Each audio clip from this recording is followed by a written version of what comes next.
I wish good things to you who's watching this. I am Alexey, and today we'll be doing something special. We'll be solving several Carcassonne puzzles together.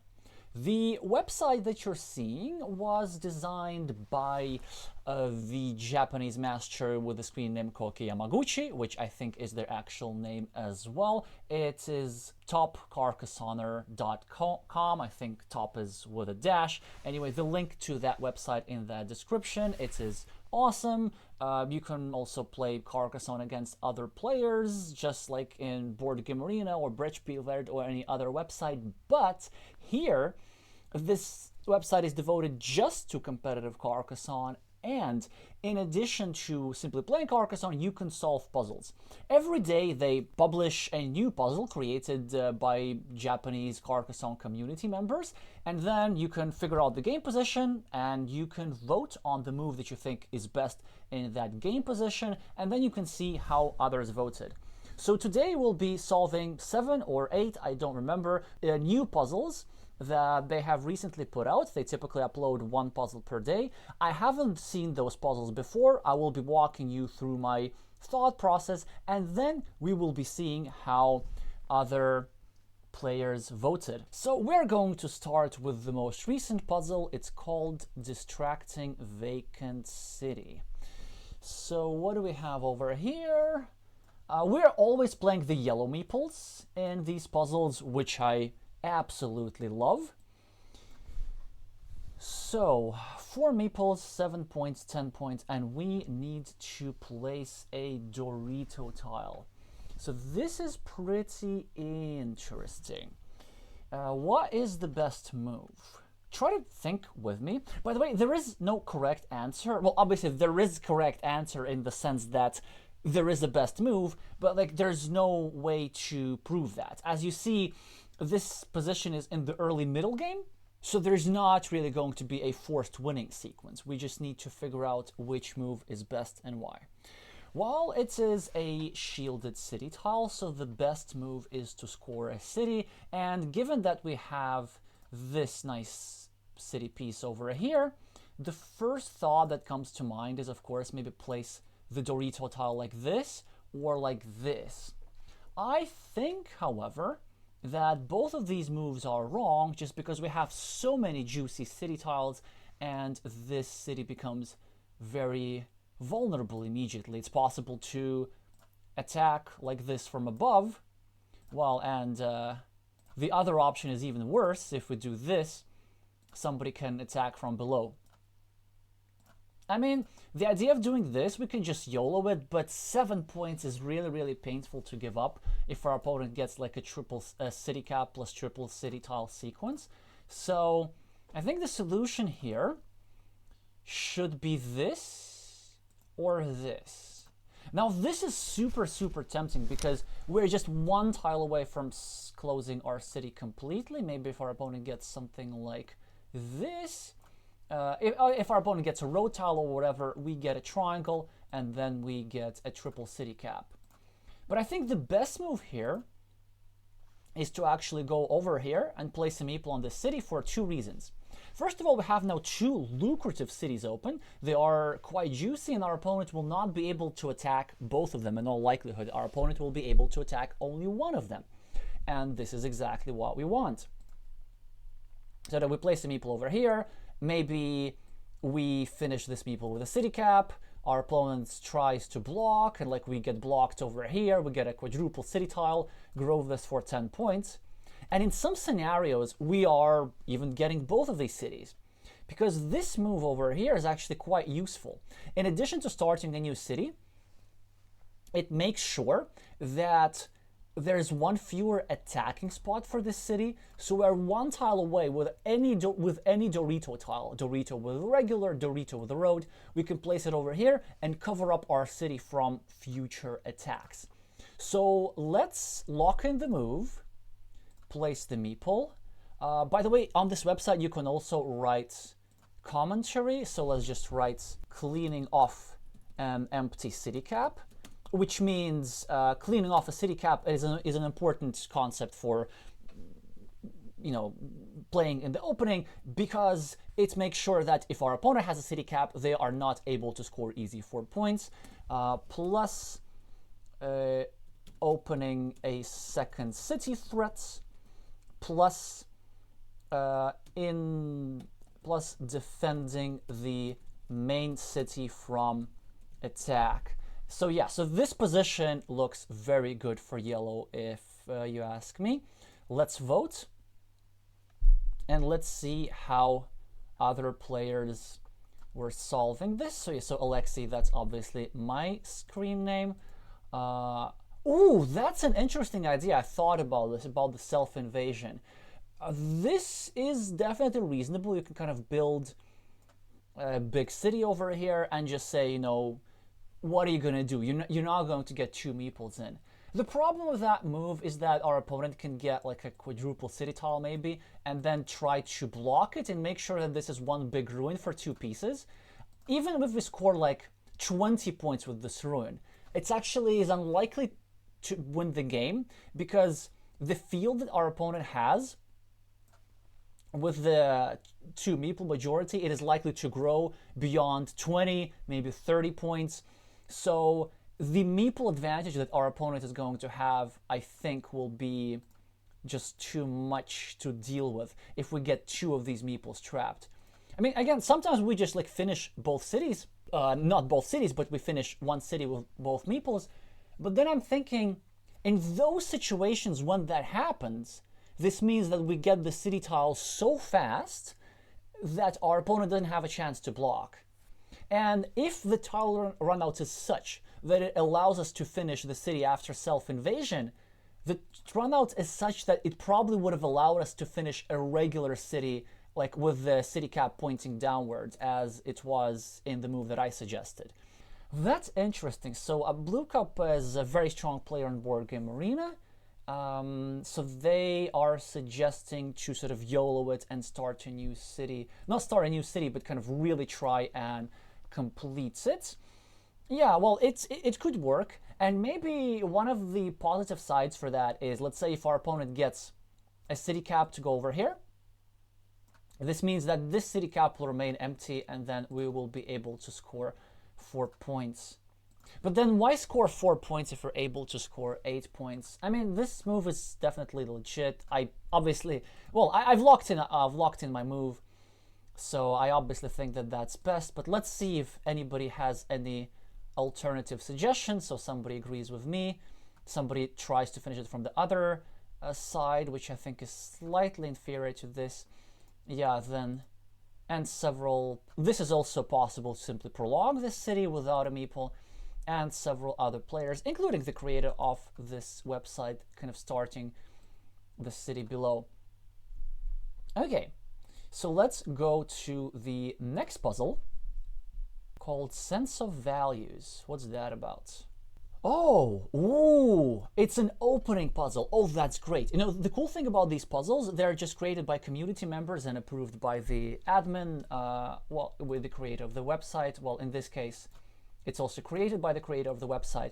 Some of them are middle game problems and some of them are opening problems. I haven't seen end game problems yet, so it's like very different from the stuff that we had in my videos. Well, anyway, what we're going to do over here, I have an answer, actually, a pretty straightforward one. So obviously there's only one placement. You have to place it here, and any other placements are symmetrical. And the question is, do you meeple the city or do you meeple the road? If we have any inexperienced players watching, hopefully we have, then not meepling anything is not really an option on the first move. So what I typically do is I meeple the roads for the simple reason that there are 8 crossroads. If we leave this road open, the opponent could grab a crossroad and score 3 easy points. The downside of that is that we're leaving this juicy shielded tile, but if our opponent gets a shielded tile, not a shielded tile, but a city tile, and like grabs a meeple over here, then we will be able either to block this meeple from below because one of the starting tiles has been out, so this square is a bit vulnerable, Or, you know, if our opponent gets a city cap like this, a regular city cap, meeples the city, then we just simply join the city with a Dorito tile. So it's definitely not a problem to leave this empty city for our opponent, so it is better to take the road. It's kind of a common opening move. So let's vote and see what are the possible options. Well, yeah, so city, and obviously people just choosing different orientations, but they're all symmetrical. As you see, most people, including all the three top players, so Keithor, Blue Cup, Rabbit, Rain, all three insanely strong. Oh, that's interesting. Look at these two Japanese masters disagreeing with each other. I think I'm even going to go through the trouble of Google translating it. The strongest, oh, it's because of the shields. So if you leave it, your opponent's city will be strong with 3 city tiles. Okay, so for him, the shield is the deal breaker. But it does seem to me that we can later join this city. So I still have to say that I disagree. However, it is very often a thing that in the opening, the shield on a tile can be a deal breaker, where if you have a shield on a tile, you make one move, typically a point scoring move, and if you don't have a shield on the tile, you make another move, which can be a road move or a blocking move or something like this, because the shield does change the value of the tile quite a bit. Here, I think that the shield does not matter that much, that it is still better to take the road. And also, road tiles are like really, really common, so it is really likely that your opponent is going to take this road. But it's very interesting to see how even with basic opening moves, we have some disagreement between top players, but I am definitely on Team Road for this one. Do let me know in the comments if you disagree, by the way. I would be curious to hear your thoughts.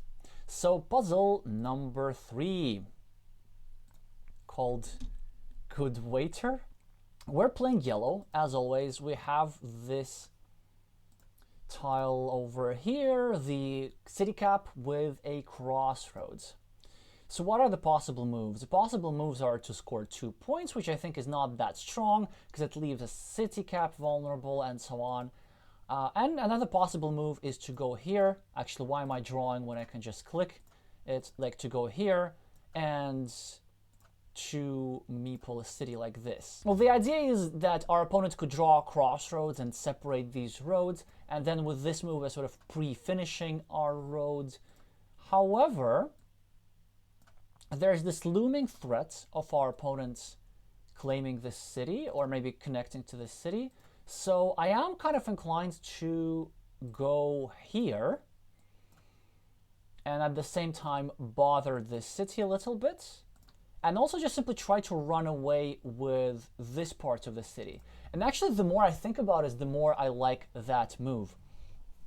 So there are some problems with this, like we maybe don't want to be putting all eggs in one basket, because if we are not successful in finishing our city, well, our opponent has already 4 points on the scoreboard, 2 open cities, a slightly stronger road than we have, so our opponent will be at an advantage. But given the fact that there's this straight line over here and this straight line over here, it is not that easy for our opponent to create a connection platform. So for example, if our opponent takes a straight road, well, they will have a dilemma.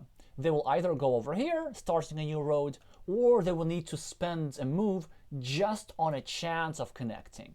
And in that case, we can grab a city cap and easily defend. And then if they open a city cap platform from the top, if they go, I don't know, over here, and like meeple roads and take 2 points, and they create a blocking platform potentially, but they also create a blocking platform against themselves, which means that if this is blocked and this is blocked, we have 6 points and our opponent has 2 points. So I kind of like this move, and I think this piece of road is the deal breaker. If this were a Dorito with a field tile, then there would be more options for our opponent to create a connection platform from here, which would make this move less justified. So I think I'm inclined to do this, and then try to either finish the city or block this meeple, or both. So let's lock in the move. Well, we didn't write any comments, but we don't have to necessarily. Okay, so somebody else likes this move too. What are some alternatives? Yeah, these moves. So he's suggesting to start a new city over here. I'm actually not a fan of that at all, for a variety of reasons. First of all, with the city cap plus crossroad tile, it is quite common to forego the 2 points for the crossroads and simply opt to start a new city over here. But given that our opponent has 2 city caps meepled, and one of these city caps is in an urgent situation that our opponent needs to attack the city with the city cap, honestly, it's okay to leave the city cap empty, so we're probably better off cashing in these 2 points for the road and then meepling the city cap later. And also, like, it's not the most safe position for this city. For example, a triple city with the roads could over here, our opponent scores 2 points, then they get a triangle, and then this is blocked. This is actually really unlikely to happen because our opponent needs the triple cities and the Doritos elsewhere, but it's also a possibility to consider. Yeah, and ooh, meepling the 1 point road. It's not such a bad idea at all. And I think the logic behind that is as follows. It makes sure that our opponent can create a platform only from the right but not from the top, because if our opponent were to create the blocking platform from the top, our opponent would be adding 1 point to our road. So if our opponent were to place any tile over here, we're happy because it's just negative expected value for them. But on the other hand, I think in this situation it's not necessary because our opponent has this city over here. So if our opponent gets a city tile to go here, or any kind of tile, and take 2 points, then they'll be making this city meeple vulnerable. So I think that maybe the 1 point meeple here is overkill. And it's definitely a nice idea to get marginal value like this, and I like these 1 point moves, but I definitely don't recommend them to anybody who's not an expert player yet. So anybody who's rated below 500, just don't overcomplicate the games like these. Play simpler, don't meeple 1 point roads, and just, make a move trying finishing your city. This could be like marginally positive value, but I don't think for most players this is worth the hassle. Yeah, and then many players choose to try finishing the city. This move is also absolutely legit, because if our opponent gets some sort of road tile to go over here, our opponent will not be able to score 2 points because our road is over here. And then they will be forced to prolong our road as they finish their city. But this move has downside as well in this particular position, because this meeple has 1 point and this meeple has 1 point. This would mean that red has no qualms about getting this square blocked, because it will be just a block of 2 equally scoring meeples.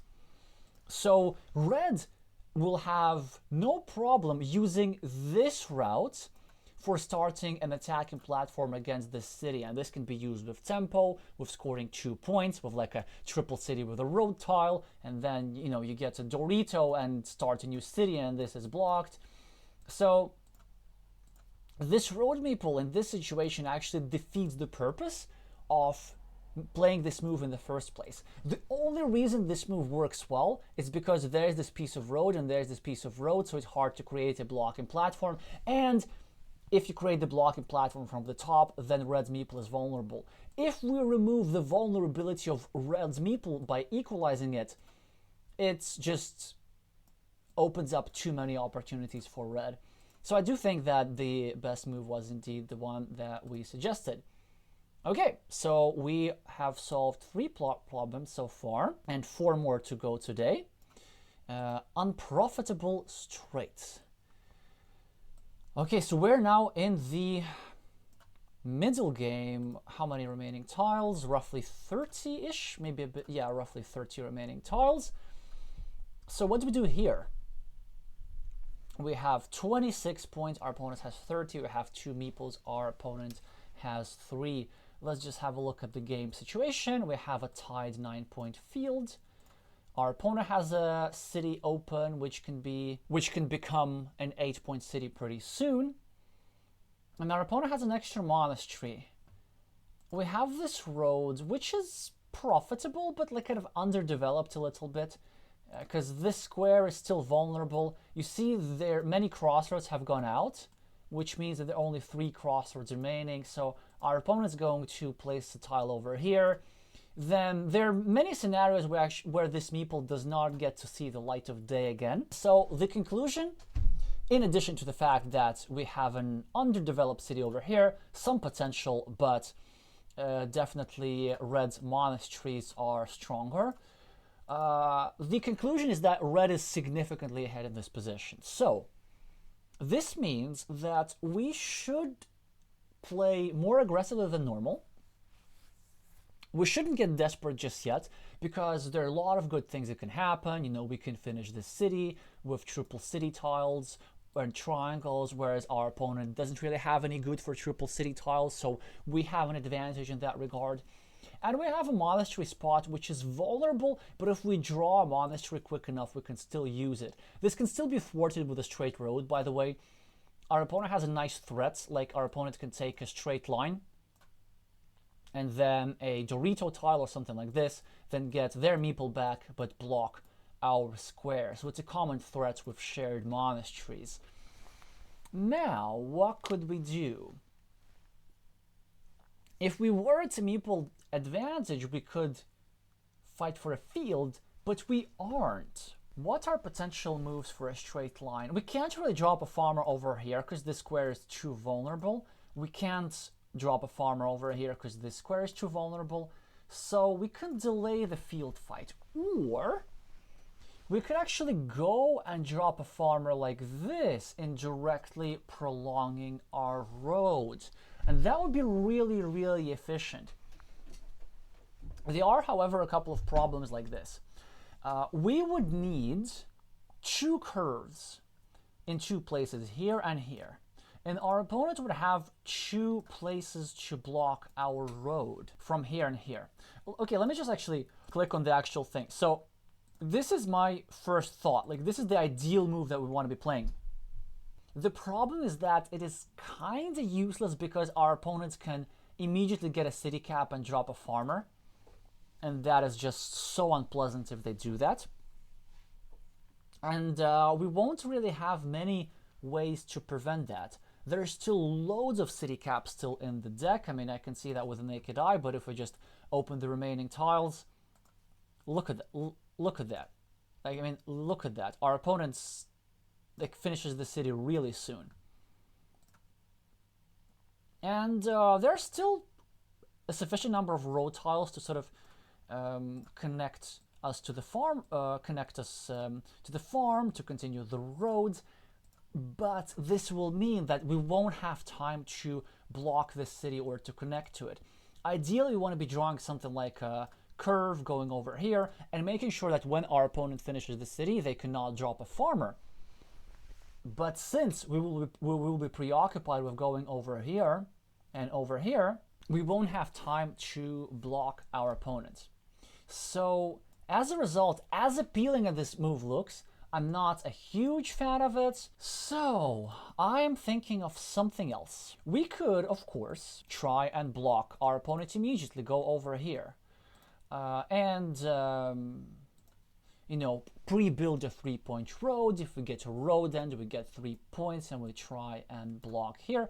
The problem, if you look at the remaining tiles, there aren't that many tiles that we're taking away from our opponent with this move. You see this all still fits.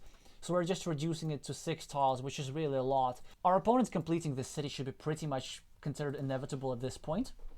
So the farmer will be kind of useless if we drop it. So honestly, I think the best move in this position is just to go here and take a point. Not only does it take a point, it sort of sorts out the road, prevents it from attacks, and it gives us a reasonable chance to draw a curve plus a road and finish the road for 8 points, which will equalize this field. Not this field, but this city. We get a meeple back. We are not too far behind in this situation, so we can still win without the field, or maybe attack the field later. For example, we can meeple the 6-point field somewhere here, which will be created with these two cities. You know, this city is already in the field, but this city will be completed later, and maybe we can invade the main field through a curve, or if we like meeple the field like this, we can maybe later make a neat unification with this field somehow. It will require multiple tiles, but it is still possible.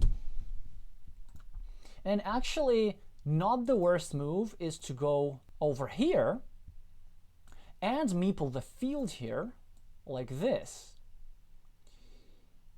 and then later connect over here. But we just don't have enough meeples to engage and stuff like this just yet.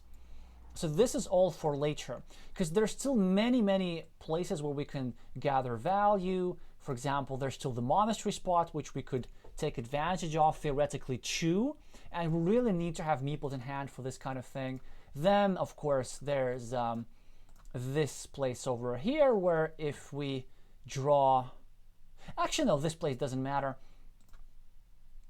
Yeah, so we don't really need meeples for quick points, but we do need the meeple for the monastery spots, and I just prefer not to have only one meeple in hand unless I can help it. So sometimes simplicity is best. This is what I would probably play in an actual game. So we're going to place this move without a meeple and vote and lock in our answer. So this was our answer. Let's see how other people voted. Same. This move, but I think this move doesn't make sense without a farmer that much, because I mean, if you are able to take a 9-point field, potentially 12-point field, you just do it. Yeah, this move we also discussed. This move we also discussed, and this is, I think, my second favorite. This move we also discussed. This we discussed. Yeah, and then they also prefer, again, the two, I think, strongest players on these platforms are disagreeing with each other. So that's good. That just shows you how complex the Carcassonne middle game really is. I mean, I don't know if that's the correct answer. I only can say that this is what I would play. This is what I think is the best move with all these considerations. But the only way to know is to get some sort of AI to simulate millions of games and tell which move wins slightly more often. My intuition tells me, and experience tells me, that this move that we played wins slightly more often. Yeah, so the three options that we discussed are in fact the most often played moves. All right, that was the fourth problem.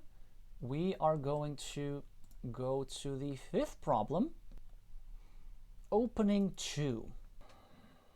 This is somewhat unpleasant. The reason for that is because it's not a particularly profitable tile to start new city. So a very common move that I see is this, kind of breaking your opponent's city. The problem with that is that if they draw a city cap, their city is completely defended, and now they can continue it with 3 Doritos. It's still an okay move. It's still more likely than not that you'll be able to connect to the city or attack it in the future.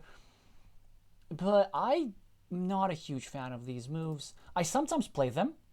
Another option is this, which I like maybe even a little bit more, because it keeps the city a bit more open, it opens connection platforms over here, and if our opponents grab the city cap, then we still have an option to connect from here. Also, we know we can score 2 quick points with tempo, and then we can block. So if we are to block this city, this move is slightly stronger, but honestly, I quite often do just this. Well, there's some reasons for that. Well, first, it actually makes your opponent discard a monastery if they have a monastery in hand. And it's super useful because monasteries are powerful. But there's another reason for this. You see, red was the starting player. And we are the second player, which means that we're at a disadvantage because red will be placing one extra tile and red will be placing the last tile. So throughout the game, they will have the better endgame probabilities, not just endgame probabilities, but better probabilities in general for any objective that they're trying to accomplish. And also in the endgame, they will have better probabilities than us. So if we can force a tile to be discarded as a second player, this gives us huge statistical advantage. Definitely, well, not huge, but like a healthy statistical advantage. So if we can force our opponent to discard the monastery, that would be great. And another thing with monasteries, like if we, I don't know, do something else, if we go over here, our opponents can place a monastery over here, which is kind of risky, but it's actually a good move, and then just build this with tempo and can really run away with the game sometimes. So this is the move that I pretty much always play against lower rated players because it reduces variance. Against higher rated players, I sometimes play this move just because, you know, I want to prevent them from completing the city quickly. So I like doing this. And let's just vote. Let's just see what others are saying. Well, we didn't try the comment. That would be... Okay, so starting a new city, blocking like this. Oh yeah, so this is definitely not the move. Like if you are going to drop this tile, well, at least make it, just drop it over here. Start blocking, right? So this is... definitely problematic because you know what's going to happen? Your opponent is going to take something like a Dorito with a road, and they're not going to go over here if they're smart. They're going to go over here and meeple this city. They're going to have two cities and have fun chasing two cities of your opponents in the opening. And also you will have no room to build your cities. If after this move you draw like a regular city cap, you will have no legal placement. You will be forced to place it like over here and help your opponent. So this is definitely to be avoided. It's actually a very common thing. This cow tile can look very unappealing, but in the opening you really have to meeple things. You just don't want to leave them empty, as awkward as they may seem. And here, of course, we see the potential blocks from, yeah, so Rabbit Train agrees with us, Keithra does not agree with us. Very interesting how opinions differ. But yeah, I've played this position many times. I think that this is the slightly better move, and the blocking move is a close second. Let's go to the next problem. We have two to go. One is called Entertainment. That's a great title. I see why it's called that way. I see why it's called that way. So, our opponent has 0 points, and we have 0 points. But our opponent has 2 monasteries, and those are really good monasteries. Like, they can get a curve here, get this meeple back. This is vulnerable, this is likely to be blocked, but they still they have a lot of points, and I don't like that. And the idea here from us, the main question that we have to decide, do we YOLO? Do we go here? Do we say that we're far enough behind that we're ready to kind of gamble on a coin flip? The reason why it's a gamble is because there's only one tile that would fit into the center, the forced quadruple city tile, and if we get a Dorito and a quadruple city tile, well, that's just fantastic. Because we get to finish a city and get a boatload of points, and probably in most scenarios win the game. However, I think our actual win percentage will still be slightly below 50%, and I'm not sure if I'm okay with that. Here are some reasons for this. In some scenarios, we get this tile, but our opponent still connects over here or just blocks us, and then this ruin is maybe not quite enough to justify this, although it will be still a juicy ruin. It's like 14 points. So equalizing these two monasteries. So this is pretty strong, even if our opponent blocks us. But still, in that case, it will only equalize the game. It will not win the game.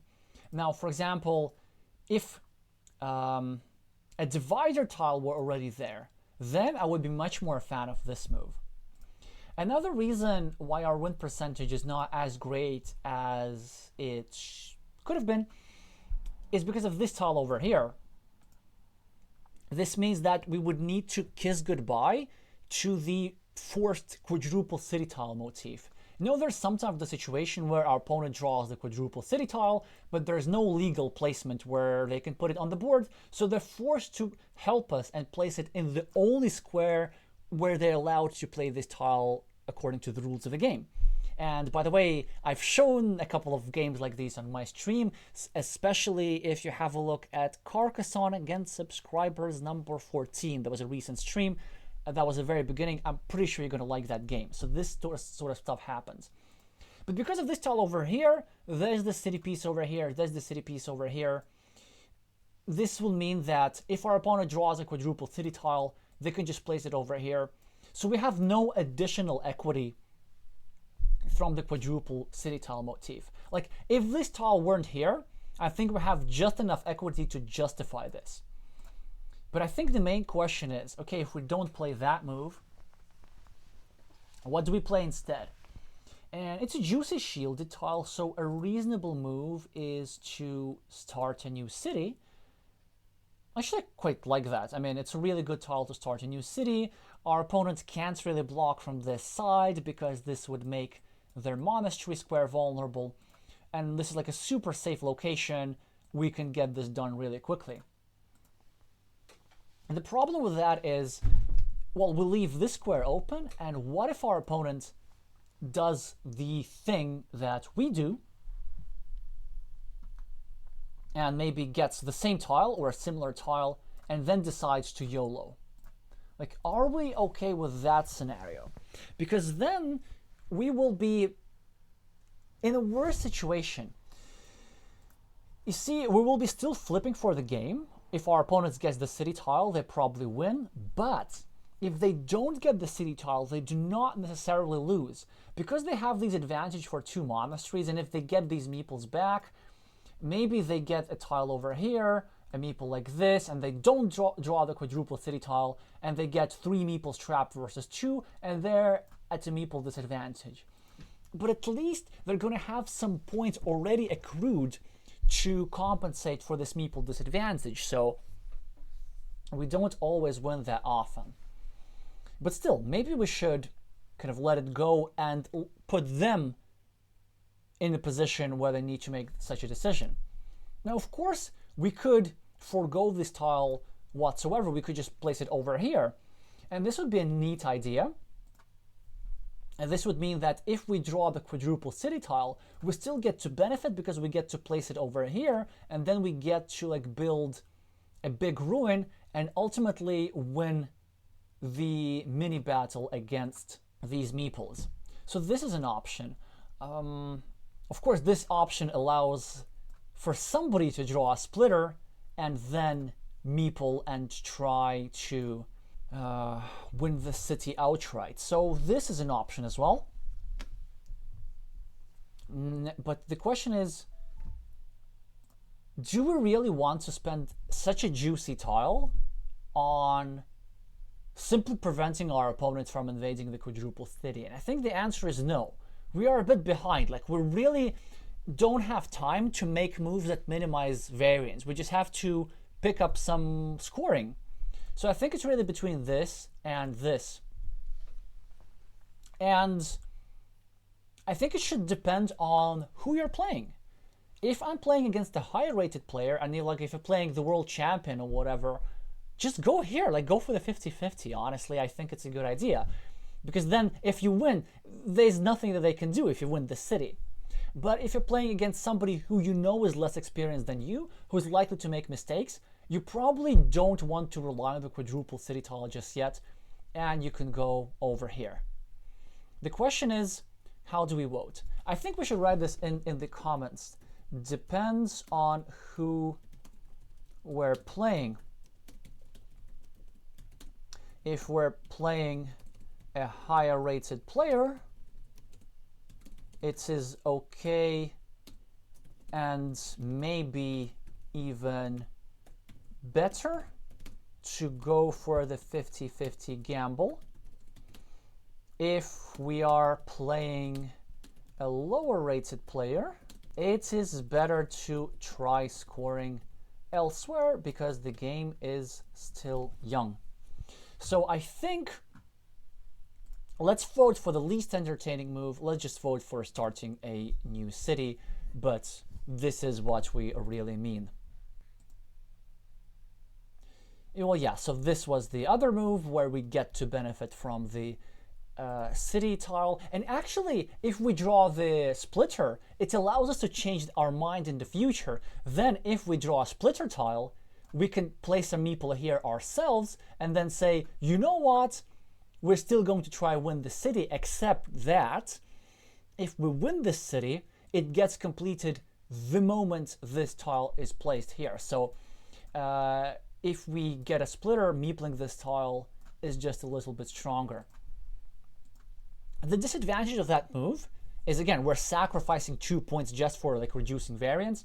And the gain here, if we get this quadruple city tile, except for the scenario where we get the splitter first and we go for the YOLO, the gain here is like very, very marginal, because it is only in the best case scenario we draw the quadruple city tile and then we get to build up a big ruin and so on.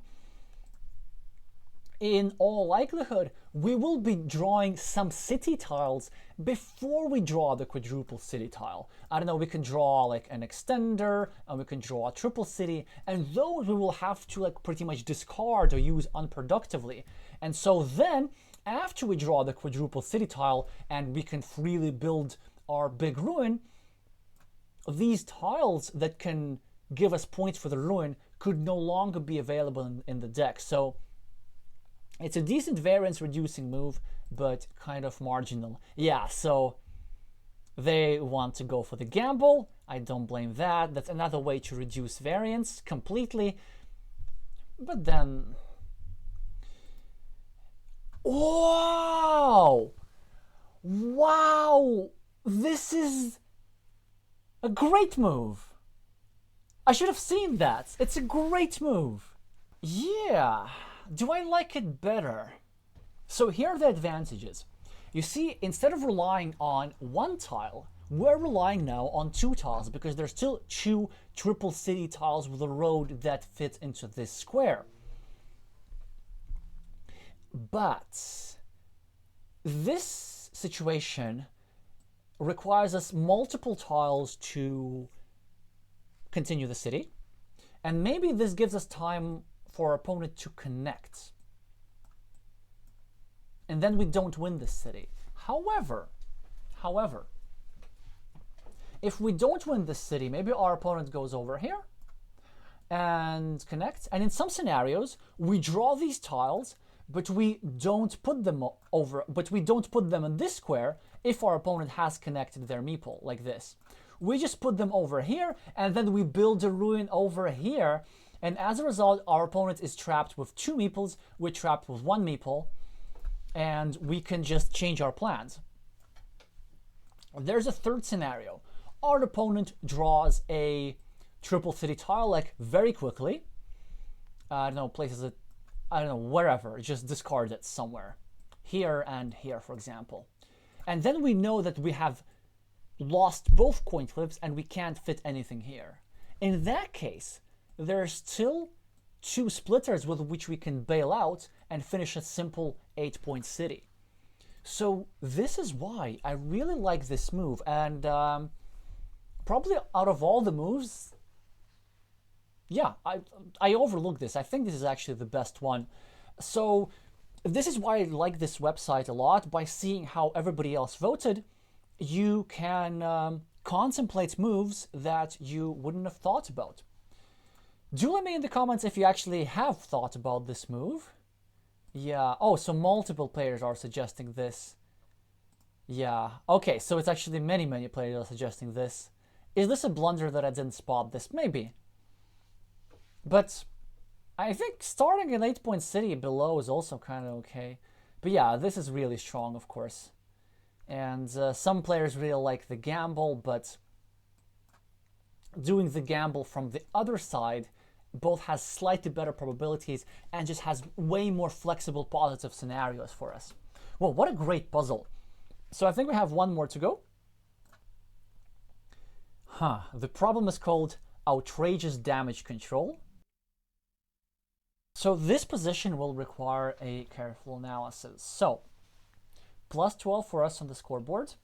How are we doing for meeples? Well, there's this 4-point road which is about to turn into a 6-point road. We're going to get a meeple back.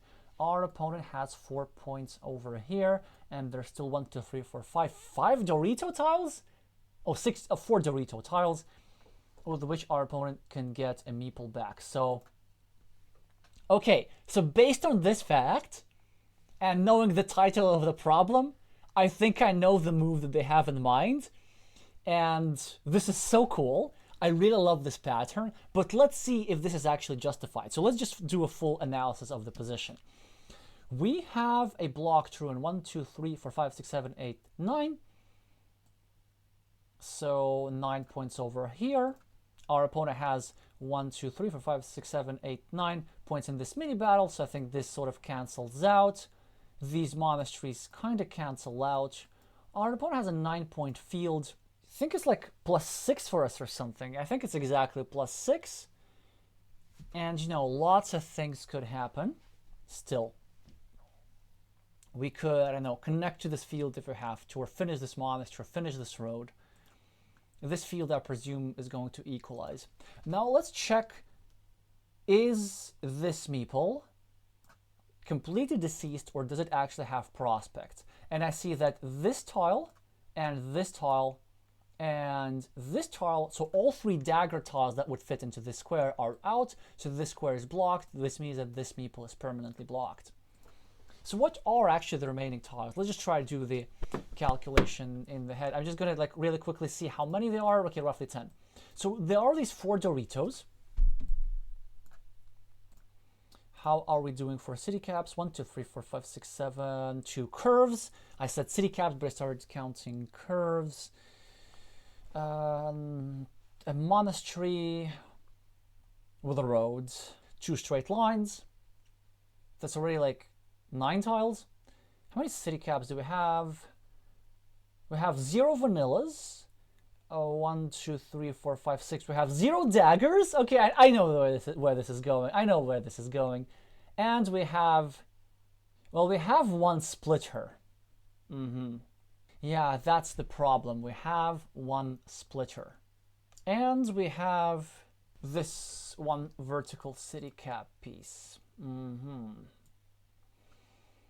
Okay, let's just kind of double check. I think we missed something.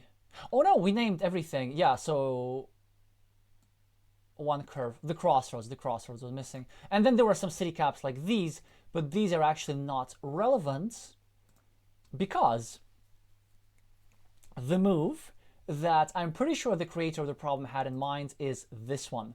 Continuing your opponent's city to delay or completely block it. And the idea is that they are about to draw one of these 4 tiles, and they're about to finish it like this. And if it plays this tile over here, we reduce the probability of them finishing their city. And in addition to that, on our next move, we're really likely to draw one of the many curvoids, these or these. And with those, we can create a blocking platform and maybe block the city completely. Yeah, you know what? I mean, this move is really strong, but the problem with that is that it adds 4 extra points to our opponent instead of maybe doing something else. But what else could we do? That's a good question. I guess we could drop a farmer here, but that's bad because it's blockable. That's the problem, as we can see. We could drop a farmer here, but that's also blockable. Honestly, I think there's enough equity to justify this. Of course, our opponent could draw a city tile straight away, in which case we are very sad. And if they draw one of these tiles, they still have a good use for it to add 1 point. But the chances to block this guy are kind of important. And since we're in the pre-end game, we should be thinking in terms of win probabilities rather than simply point scoring. And you know what I'm thinking? The deal breaker about this move is this little piece that's lying around over here. This piece means that our opponent has a productive use for these two city cap tiles, regardless if we block or not. So let's say if we don't block and our opponent draws a city cap, well, they're going to score 4 points now and they're almost guaranteed to finish this city later, so they're going to get everything. And with this in mind, we can also know that if our opponent gets the first city cap, they're not going to clean it off. They're going to take it over here. So the second city cap will be up for grab for us. And with all these little things in mind, and the fact that we can create a blocking platform of tempo, I think that this is the move that you actually got to play in this position. So I am going to vote, and let's see what everybody else is thinking. Yep, same move. So just dumping a tile is the suggestion, which doesn't really do anything. Yes, yes. And what was that move?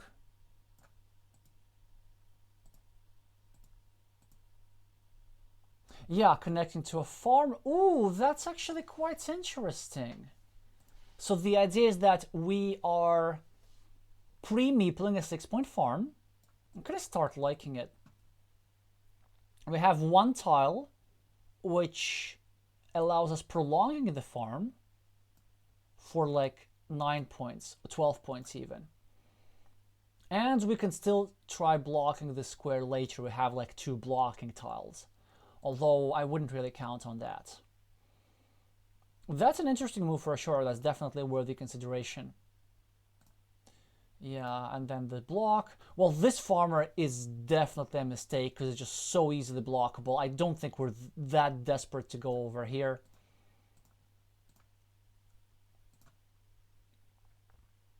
Yeah, going here, I'm not like a huge fan of, because then it's a potential for somebody to drop a second meeple.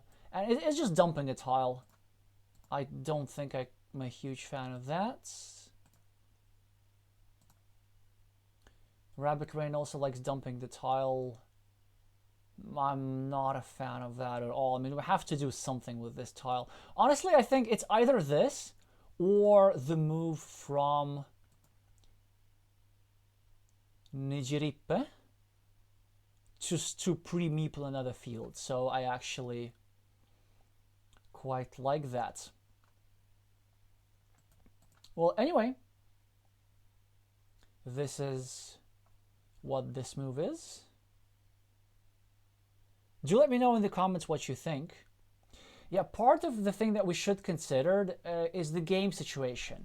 There are many scenarios, because we're a bit ahead, there are many scenarios how our opponents get a city and we still win.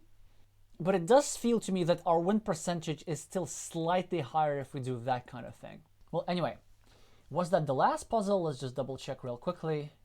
Yes, this was the last puzzle of the day, so we solved the puzzles from the entire week, but as you can see, there's pages upon pages upon pages. I've already have done some of those before, and you're most welcome to try loads of these puzzles for yourself. And this is going to conclude our episode for today. I hope you learned something. We had pre-end game, middle game, opening, all kinds of different things. And the positions, as you can see, can get very complex early on and very unclear in competitive Carcassonne with conflicting opinions from different top players. Meeple the like button if you liked this video, and subscribe to this channel if you would like to see content like this more than once. Thank you so much for watching, and I will see you soon.